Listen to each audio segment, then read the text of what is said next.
Next topic discuss करेंगे हम लोग अपने चैप्टर के अंदर, यार्न टू फैब्रिक। मतलब सबसे पहले हम लोग फाइबर से बनाते हैं यार्न यानी कि धागा, और फिर धागा से बनाते हैं फैब्रिक यानी कि कपड़ा।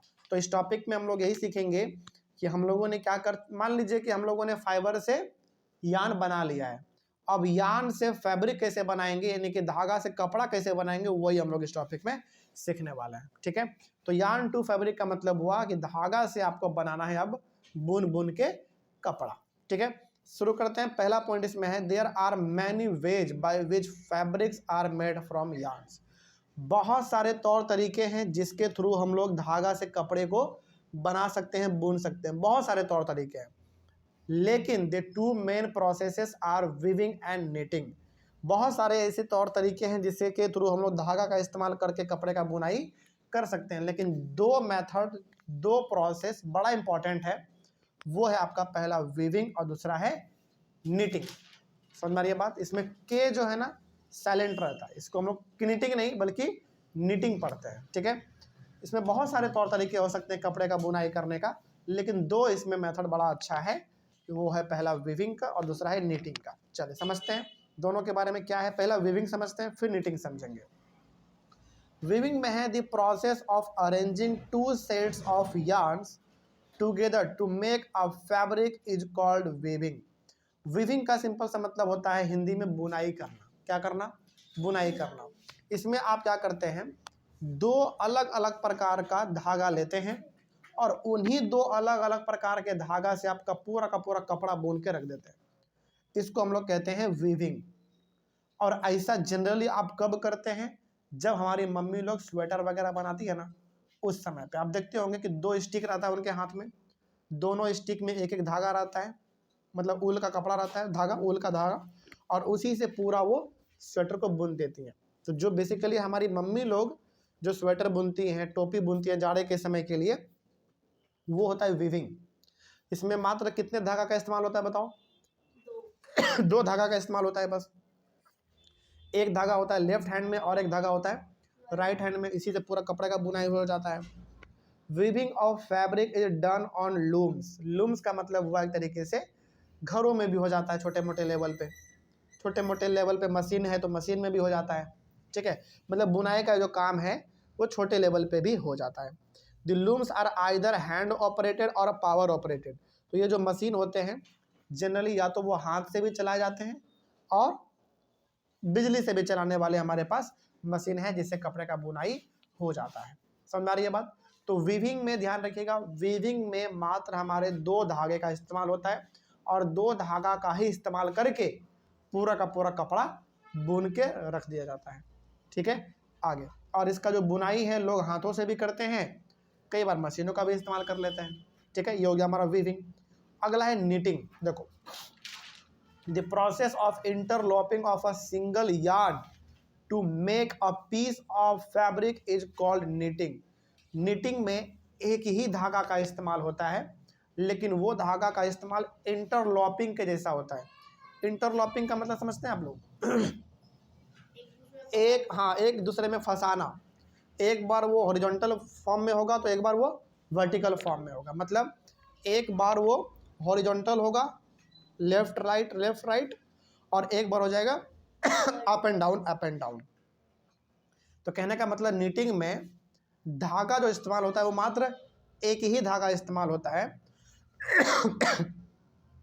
और वो धागा ही बार बार लेफ्ट राइट करेगा, और उसके बाद लेफ्ट राइट हो जाने के बाद फिर वो ऊपर नीचे कर करके वो क्या कर देगा, दूसरे को इंटरलॉक कर देगा, मतलब वो फंसा देगा।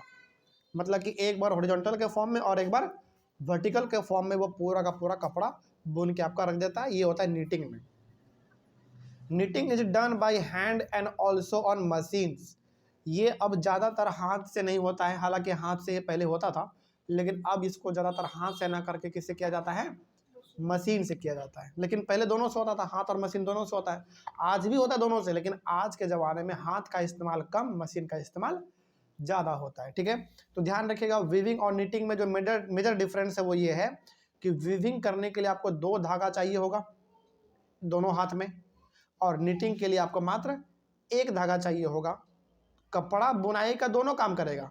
वीविंग में भी हम लोग कपड़ा ही बुनते हैं, नीटिंग में भी कपड़ा ही बुनते हैं, लेकिन वीविंग में आपको 2 धागा चाहिए अलग अलग प्रकार का, और नीटिंग में आपका एक सिंगल धागा से भी काम चल जाएगा, पूरा कपड़ा बुना जाएगा आपका।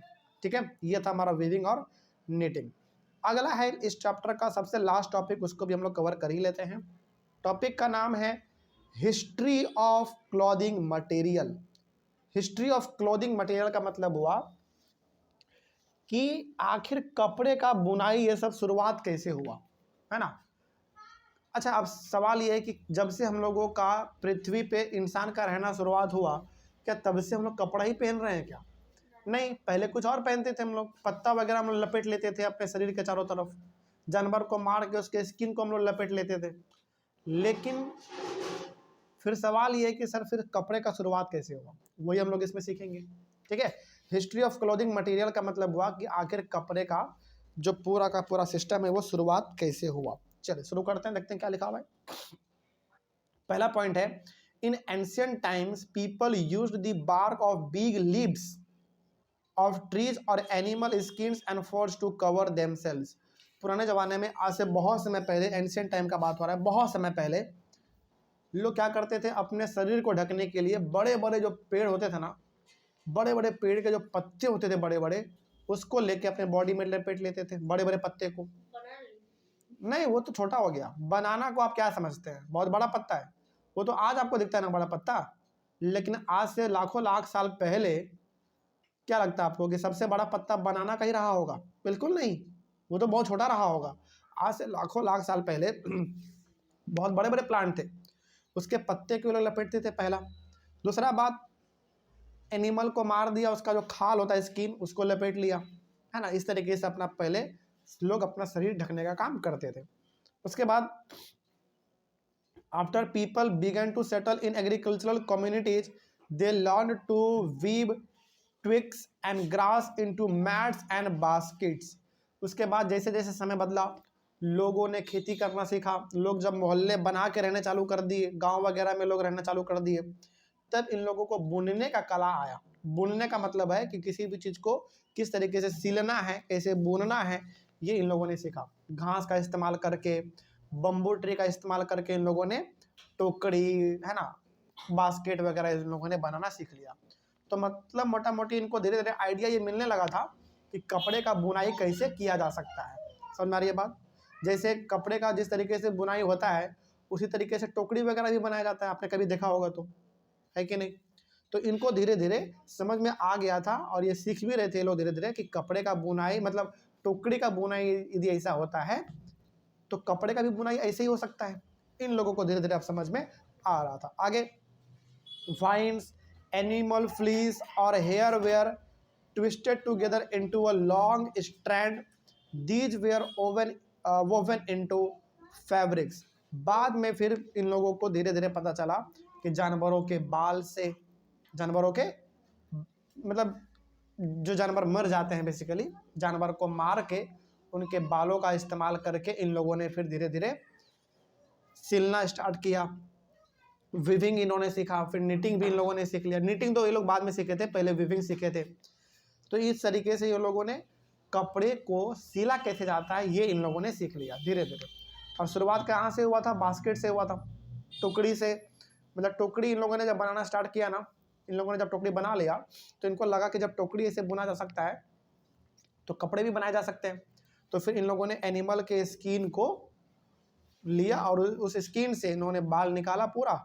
उसके बाल को फिर इन्होंने उनके बाल को सिल के धीरे धीरे, जैसे बास्केट के लोग बनाते थे टोकरी वगैरह, वैसे ये लोग कपड़े को भी बनाने लग गए। इस तरीके से कपड़े का शुरुआत हो गया। The early Indians wore fabrics made out of cotton that grew in the regions near the Ganga river. पुराने ज़माने के लोग सबसे पहली बार यदि उन लोगों ने कपड़े किसी प्रकार का पहना तो वो कैसा कपड़ा था? कॉटन का कपड़ा। समझिएगा ध्यान से, मतलब कपड़े का शुरुआत जब हुआ तो पहला यदि कपड़ा इन लोगों ने बना के पहना तो वो किस प्रकार का? कॉटन का। और वो भी कहाँ पे? गंगा नदी के किनारे बगल में। ठीक है, क्योंकि गंगा नदी के बगल में उस समय पर कॉटन का खेती बड़ा अच्छा होता था। आगे, flax is also a plant that gives natural fibres. Flax भी हमारा एक प्रकार का प्लांट ही है मतलब फ्लैक्स एक प्रकार का प्लांट है, ये भी हम लोगों को नेचुरल फाइबर ही प्रोवाइड करता है। ठीक है, जिस तरीके से कॉटन हमारा है ना नेचुरल फाइबर, उसी प्रकार से फ्लैक्स भी हमारा एक नेचुरल फाइबर ही है। वो भी हम लोगों को फाइबर ही देता है, उससे भी कपड़ा बनता है। फ्लैक्स से भी कपड़ा बनता है। आगे, in ancient Egypt cotton as well as flax were cultivated near the river Nile and were use for making fabrics. Egypt का बात करें, आज से बहुत समय पहले इजिप्ट में भी कपड़ा बनाया जाता था कॉटन से भी और फ्लैक्स से भी, और इन दोनों का जो खेती होता था वो नाइल नदी के बगल में होता था। समझ में आ रही है बात? मतलब कि इजिप्ट में भी कॉटन और फ्लैक्स का कपड़ा बनाया जाता था आज से बहुत समय पहले, और नाइल नदी के बगल में इन लोगों का मतलब इन सभी का खेती होता था। कॉटन का, फ्लैक्स का, इन सभी का नाइल नदी के बगल में खेती होता था, तो वहाँ पे इन लोगों का कपड़ा भी बनाया जाता था इन सब का। उसके बाद है with the invention of the sewing needle people started stitching fibre to make clothes.